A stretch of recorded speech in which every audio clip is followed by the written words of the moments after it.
Rose Robin? Yes. You both have the most incredible and intimidating glasses. Oh.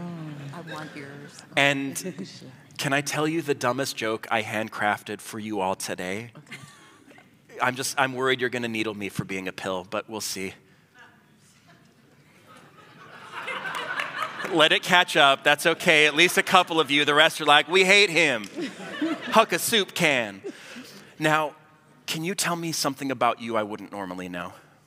I'm a 9/11 survivor. That's amazing. We can clap for that. Thank you. I appreciate that. Thank you for sharing. Your jacket is amazing as well. Your shoes are, seriously, these are cooler shoes than mine. I don't know how else to express it. Now, Catherine, can you tell us something about you we wouldn't normally know? I like rap, old school rap.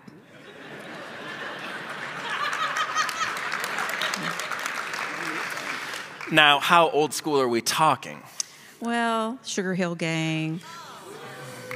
That's Dated amazing. myself, but Fun story, knee surgery from a breakdancing accident when I was 23 years old. Sugar Hill Gang was what? Really? You're gonna laugh at knee surgery? That's like, he's hurting, let's giggle. And can we pause? Friend in the light camel-colored jacket and with the mustache, can you stand up? I just keep, I'm sorry, but yes or no, audience, I keep having flashbacks to This Is Us. Thank you, you can sit down, you're amazing. And that's meant in the most loving way possible. That's a super good parallel. But it keeps weirding me out because I keep looking in the back of the room and I keep wanting to be like, Dad?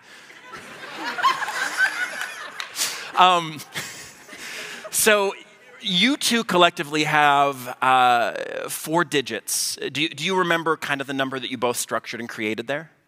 If not, you can go look at what you wrote down if you need to. I'm gonna turn back to here. This is the other reason why we have people write things down. And this, not because of you two, but sometimes in Vegas people have a little too much sippy and then they forget things. So this is not why you did that, but do you remember kind of how you listed the digits? Can you do me a favor, Robin? Can you count from 1 to 9 out loud as everybody stares at you into the microphone? 1, 2, 3. You can stop. It's a 1. The first digit's a 1. You did this. You were 1. You're doing the calf raises to keep the blood flowing in the system. This is how I prevent getting blood clots on flights. That's what I do. Can you hand that over to Catherine? Now, Catherine, can you count from 1 to 9 out loud or 0 to 9 out loud as you think of maybe the second digit that was there? 0, 1, 2, 3, 4, 5, 6, 7, 8. You can stop. It's a 7. You were fighting a smile there. 1, 7. Whatever you do, don't think of the last 2 digits. Oh, 1713. That's the number you both created, yes? Give these amazing humans some love. You're seriously so awesome. Thank you so much for sharing. I really appreciate you both. Thank you so much. Hi. Okay, a few of you, but there's a grumpy koala in the back of the room not waving at me. Friends, I spent 15 years of my life as a professional mentalist working with companies like Dell and Disney and Google, small companies you may have heard of before, internationally. And I got to experience a lot of different spaces, meetings, mingles, receptions, rooms that I frankly did not feel that I belonged in. And in that course of 15 years, I've learned to generate connection and belonging like a champ. Not because I'm great, but because we're great. We're strongest when we're developing and building relationships because we are so hardwired for it. And that's why I'm super excited to kind of discuss, to talk through and work out a little bit some skills that will increase the quality of your connections that you're building here today. That is my only goal, to make life a little bit easier. Because raise your hands. In the world today, raise your hands if you feel that we are getting more face-to-face time or less face-to-face time. Really? Most of you are like, we don't care, we're not raising our hands. Do you feel like you're getting more quality time with people or less quality time with people? We cannot squander the face-to-face moments we have to build relationships.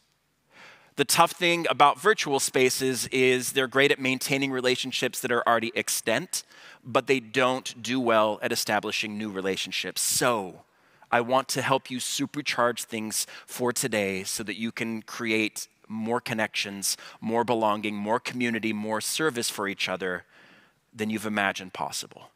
Relationship is not quite as complex as we like to think at times. There's a lot of concrete research, especially in the medical field, relative to empathy and connection and how to build it quickly. I'm excited to dive in with you all. Today, we're going to discuss how to interrupt people's negative expectations, how to introduce and interact with others as though they're treasure and not trash, and how to inquire in ways that make people feel understood. With those 3 lockstep tools in place, I promise you will unlock people quicker, more frequently than you've ever done before. Some of you may already do these things, but you aren't quite aware that this is what's happening. Would you like to know what people think about you when they meet you for the first time? Raise your hand. I need genuine hand raise. Have you ever asked yourself that question? Have you asked yourself that question today or yesterday throughout this conference? We have something known as invisible audience syndrome, which is we believe that people are paying more attention to us than they actually are. We're always wondering how we appear to others because self-perception is nearly impossible. Research shows that the number one question people ask themselves, and this is on both a cognitive and a genetic level, we ask, are you a threat? When you're engaging with someone for the first time, we go immediately into threat assessment mode. This is hardwired in your body and in your mind, so much so that there's actually neurons in your brain that are coded to look at the left side of somebody's face in order to perceive threatening facial expressions. This is something that is super hardwired in us. You cannot win in this game.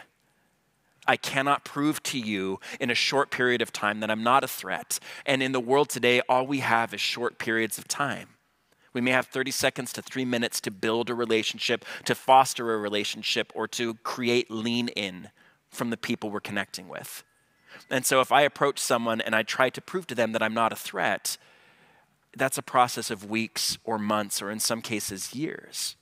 And if you're in a relationship where there are suppliers and providers, there's power differentials that are going on there that keep this question at the forefront, because in any kind of transactional relationship, which the function of those 2 relationships together tends to be transactional, we always wonder if we're going to get hurt or taken advantage of.